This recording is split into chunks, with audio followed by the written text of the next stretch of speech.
சைனால போய் ஒரு ரோபோட் பொம்மை வாங்கிட்டு வந்து இதை நாங்க தான் தயாரிச்சோன்னு புருடா விட்டு இன்னைக்கு ஒட்டுமொத்த உலகம் காரி துப்புற அளவுக்கு இன்னைக்கு சங்கி கூட்டம் நடந்துகிட்டு இருக்கு.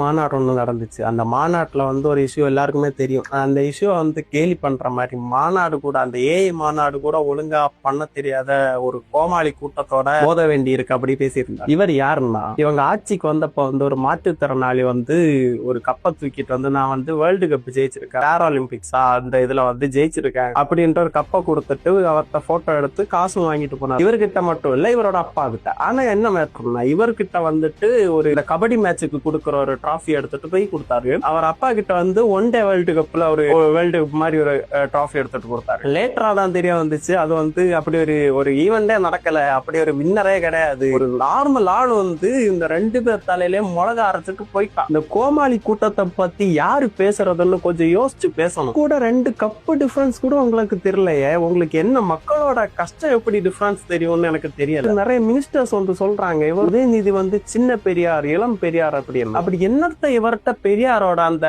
ஒரு கேரக்டரிஸ்டிக்ஸா நீங்க பாத்தீங்கன்னு மட்டும் சொல்லுங்க. இவரே அரசியலுக்குள்ள தூக்கிட்டு வரணும்னு சினிமாவை ஃபோர்ஸ் பண்ணி இவருக்குள்ள புகுத்துனாங்க. அவருக்குள்ள சினிமா புகுத்தல, நமக்குள்ள அவரை புகுத்துறாங்க. அவருக்கு நடிப்பும் வரல, அரசியலும் வரல. சரி, அறிவு திருவிழா நடத்தினாங்க. சரி, அறிவை பத்தியே பேசுவோம். அறிவு இருக்கிறவன் திருவிழா நடத்துறான். அது அறிவு இருக்கும் தானே நடத்தணும், நீ ஏன் நடத்துற? இவர் வந்துட்டு இந்த கருணாநிதியோட பேரன், அதை தாண்டி வந்து மு.க. ஸ்டாலினோட மகன், அதை தாண்டி என்ன இவருக்கு அரசியல் அறிவு இருக்கு? உங்களை பார்த்தே நேராவே கேட்கிறேன், உங்களுக்கு அப்படி என்ன அரசியல் அறிவு இருக்கு? உங்களுக்கு நடிக்கவே வரல, எப்படி அரசியல் வரும்? அரசியலுக்குள்ள கூட்டிட்டு வரணும்னு வேற சினிமா நடிக்க விட்டா